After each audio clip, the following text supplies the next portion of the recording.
During the introduction to How to See the World, Nicholas Mertzhoff starts off with the image of the blue marble taken by astronaut Jack Smirtt in 1972.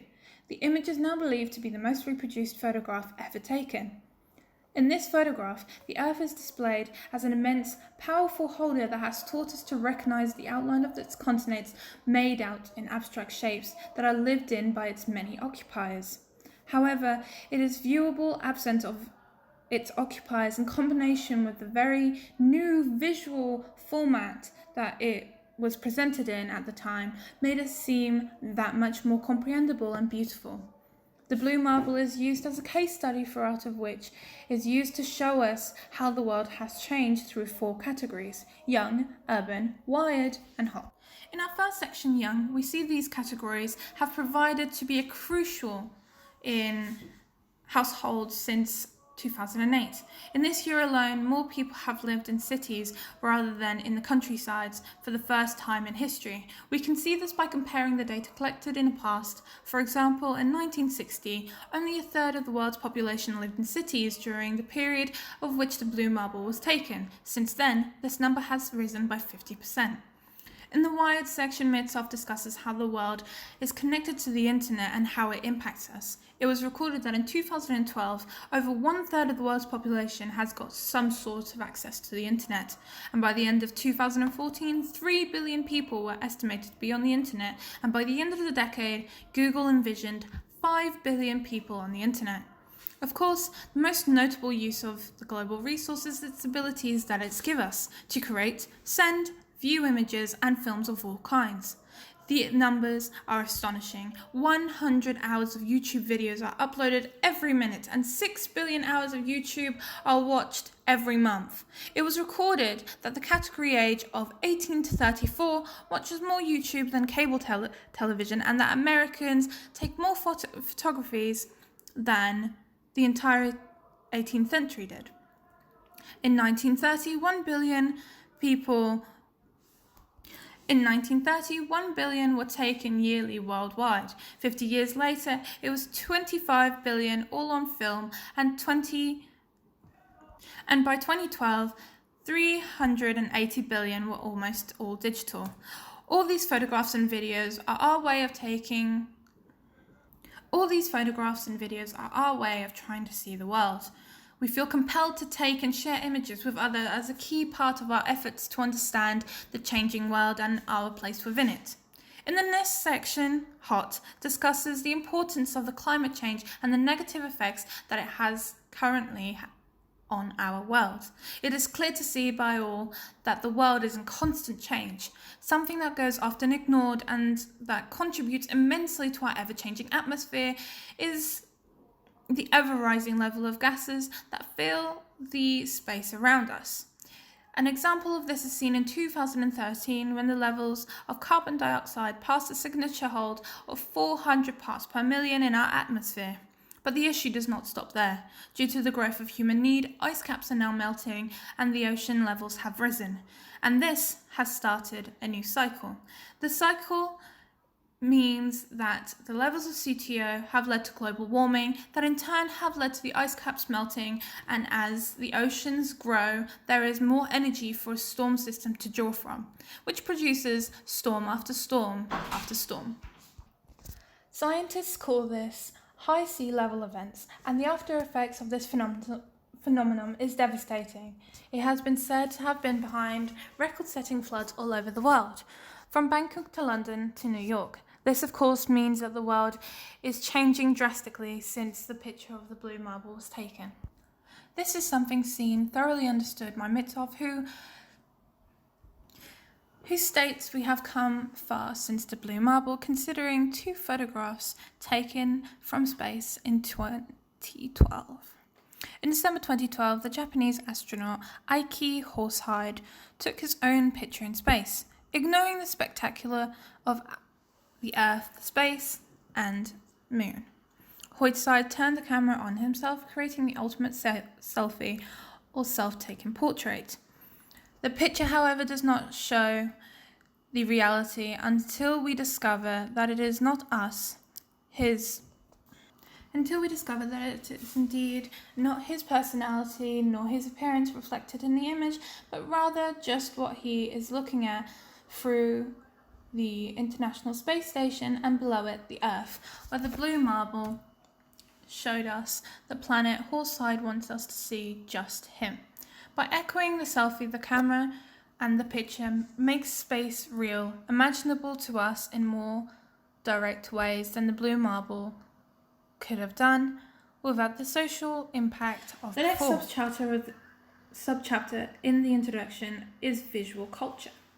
Mitsoff starts off with the definition of the visual culture. He claims that visual culture involves the things we see, the mental model we have of how to see things, and how we do as a result. This is what we call visual culture. It is not simply the total number of what has been made to seen. It is not simply the total number of what has been made to be seen, such as paintings and films. A visual culture is a relation between what is visible and the names of what we give them as a result.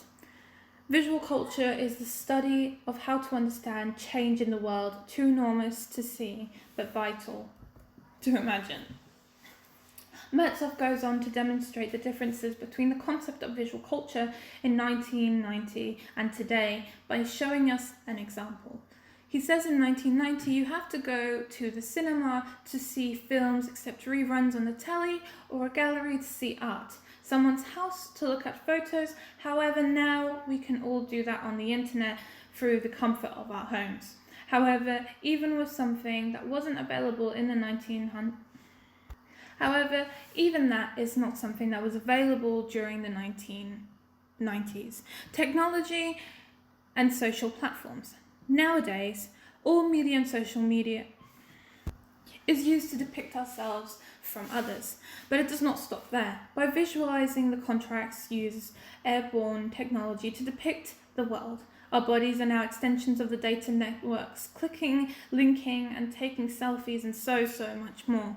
Understanding that what we see on screens goes wherever we go, and that how visual culture is something that we engage in as an active way to recreate, challenge it, and not just as a means to see what is happening all over the globe.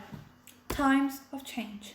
In the final chapter, Mitsoff mentions in his introduction how times have changed. He begins by talking about what life was like in the 19th century and how it's described by historian Jean-Louis Camomoli as a frenzy of the visibles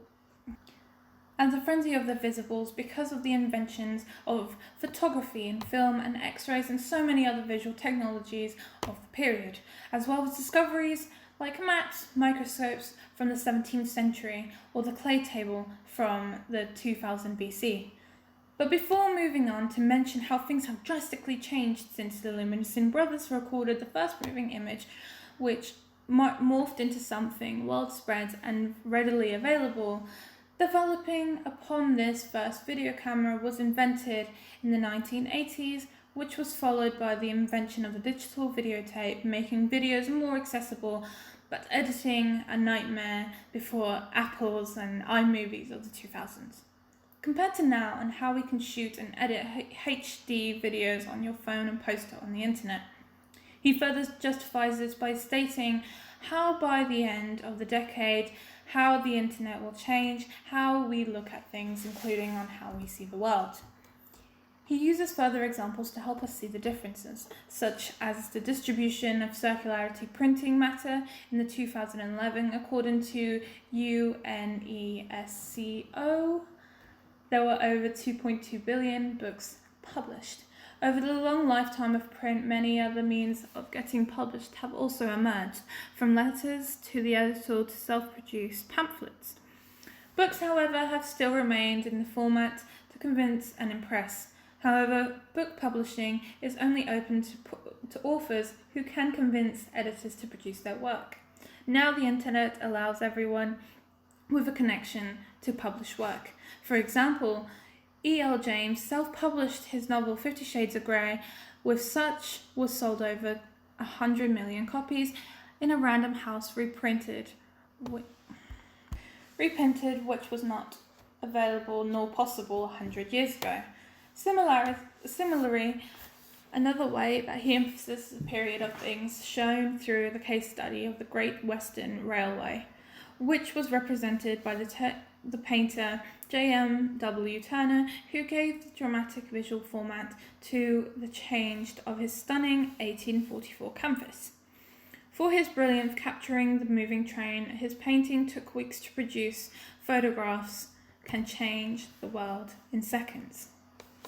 For all his brilliance capturing the moving train, his painting took weeks to produce, but now photography can change that by capturing it within seconds. We are in another moment by transforming the events as can be seen and happened via the internet, from photographers to bloggers to magazines to the social media. And as the introduction draws itself to a close, so does our presentation. But we would like to leave you with a quote by Metsov himself. What once took centuries, even a millennia, happens in a single lifetime.